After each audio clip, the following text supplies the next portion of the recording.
Voici la revue de la presse de Gabon News. Bonjour à tous, nous avons secoué les kiosques la semaine écoulée et il ressort que la déclaration de politique générale de Rose Christiane Osunkara Ponda, la nouvelle première ministre du Gabon, devant les députés a dominé les titres. D'abord le quotidien L'Union du 7 septembre qui titrait les priorités d'Osunkara Ponda, à qui la première ministre a accordé une longue interview dans laquelle Rose Christiane revient sur les grandes lignes de sa célèbre déclaration de politique générale. Elle dit avoir fixé les priorités dans le programme du gouvernement, programme duquel ils ont dégagé 4 objectifs qui prennent globalement en charge les préoccupations des populations, entre autres, maîtriser le risque sanitaire lié à la Covid-19, redonner du rêve et de l'espoir à nos citoyens afin que chacun se réalise. La première ministre fait la promesse que son gouvernement va s'activer pour stimuler l'investissement dans les domaines comme l'agriculture, la pêche, le tourisme, le numérique et les hydrocarbures, en ayant à cœur bien sûr de créer les emplois pour nos jeunes et réduire le chômage. Rose Christiane, dans cet entretien, a rassuré qu'elle mettra en place un dispositif de veille pour que chaque emploi créé bénéficie d'abord à nos compatriotes. Une interview à lire intégralement dans l'Union du 7 septembre. L'hebdomadaire Matin équatorial du 9 septembre, qui a choisi un titre identique, revient sur les priorités contenues dans la déclaration de politique générale, à savoir entre autres maintenir une surveillance active de la pandémie, encourager les opérations de dépistage volontaire, prendre en charge les cas positifs, protéger les personnels soignants et sur le plan économique. Il parle de la relance économique, notamment la création d'emplois dans le secteur de l'eau et de l'énergie. Citant la première ministre, les projets de barrages hydroélectriques sont en cours de lancement, notamment le barrage de Kingele, Aval, d'ici la fin 2020. Le barrage de Nkolomedjim et celui de Dibouangui, tous les deux en 2021. Ces 3 projets vont générer, je vous en prie, 2350 emplois.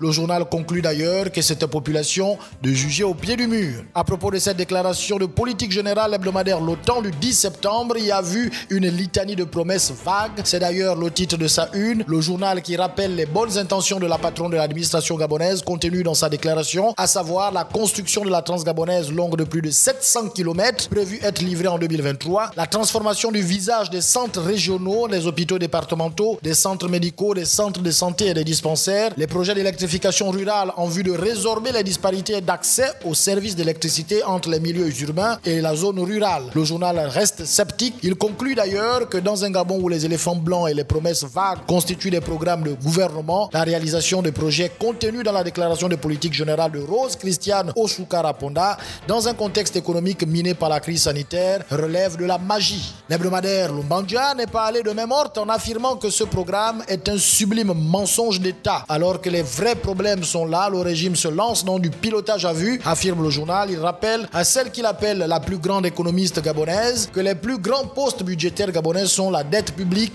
le fonctionnement et enfin l'investissement. À partir du moment où dans les ressorts économiques, les Gabonais n'y sont pas, il ne peut y avoir de relance économique, affirme le journal.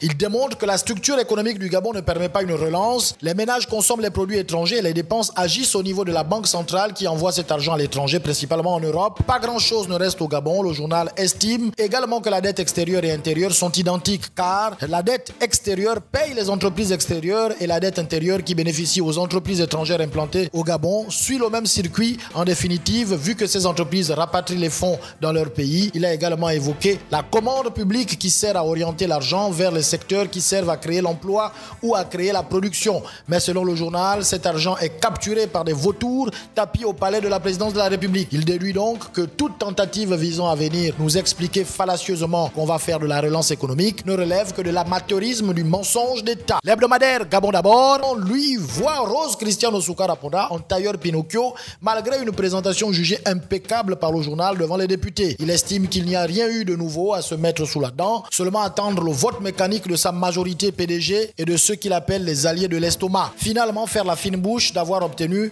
la confiance des députés Godillot, a-t-il dit. Le journal estime que Rose Christiane Osunkara arrive à un moment où n'importe qui ne saurait se réjouir d'une telle nomination. Il ajoute que si les grands pays développés peinent à trouver une thérapie économique choc à cette pandémie, qu'est-ce qu'une économie de rente et métastasée par la corruption, la prévarication et les détournements peut-elle faire, se questionne le journal. L'hebdomadaire La Loupe du 9 septembre lui voit les mots sans les choses. Le journal qui y consacre 3 articles à ce sujet en page 3 estime que le véritable enjeu reste de mettre en accord la parole avec les actes. Un défi insurmontable pour l'ADN émergent, pense-t-il. Lui qui voit Rose Christiane pieds et mains liés a également parlé de l'inutile performance de servilité accomplie par la première ministre qui fait douter que les annonces faites se traduisent en actions décisives. Pour lui, cette déclaration de politique n'a été qu'une anthologie actualisée des boniments traditionnels d'un enfant roi sans réelle ambition pour le Gabon. L'hebdomadaire La Concorde du 9 septembre sur ce qu'on peut attendre de l'équipe Osukara Ponda après le plébiscite de l'Assemblée nationale. Dans un contexte de crise sanitaire marqué par la Covid-19, il est plus qu'urgent pour le gouvernement de mener des actions qui vont à la fois impulser l'économie et contribuer à la relance des affaires, estime le journal. À propos des annonces faites par la première ministre, le journal estime qu'entre la prévision et les réalisations, il y a bien un fossé qu'il faudra franchir hardiment. Il ajoute que tout comme en parlant du secteur privé, le gouvernement devra mieux se pencher sur la réduction significative de la dette intérieure pour permettre aux acteurs de ce secteur de procéder à l'expansion de leurs entreprises et de créer des emplois. Enfin, l'hebdomadaire Écho du Nord se veut catégorique, la déclaration de politique générale ne sert à rien. Le journal part du principe que la Constitution